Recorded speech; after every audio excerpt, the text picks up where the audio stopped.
সিংহ রাজা, আপনি নাকি আমাকে ডেকেছেন? হ্যাঁ, শুনলাম তুই নাকি গতকাল আমার বনের ছাগলকে খেতে চেয়েছিলি। তুই কি জানিস না আমার বনের কোনো পশু শিকার করা নিষেধ?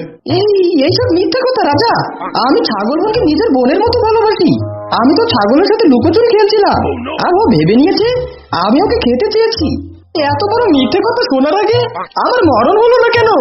আমি তো এ বনের সবারই খেয়াল রাখি, আর আমার নামে এমন মিথ্যে কথা। আচ্ছা আচ্ছা, ঠিক আছে, আর কাঁদিস না। আসলে আমার তো সবার কথাই শুনতে হয়, তুই আবার আমার কথায় কোনো কিছু মনে করিস না। ঠিক আছে, এবার তুই যেতে পারিস। এরপর মিচকে সেখান থেকে চলে যায়। তারপর সে বাঘের কাছে যায়। বাঘ মামা, বড় কষ্টে আছি গো। এভাবে না খেয়ে থাকতে থাকতে তো আমার জীবনটাই শেষ। এই রাজার এসব নিয়ম আর আমি মেনে নিতে পারছি না। আরো শুনলাম তুমি নাকি কি সব করে বেড়াচ্ছ। এটা নিয়ে তো রাজার কাছে হইচই পড়ে গেছে, তাই তোমাকে বলতে এলাম।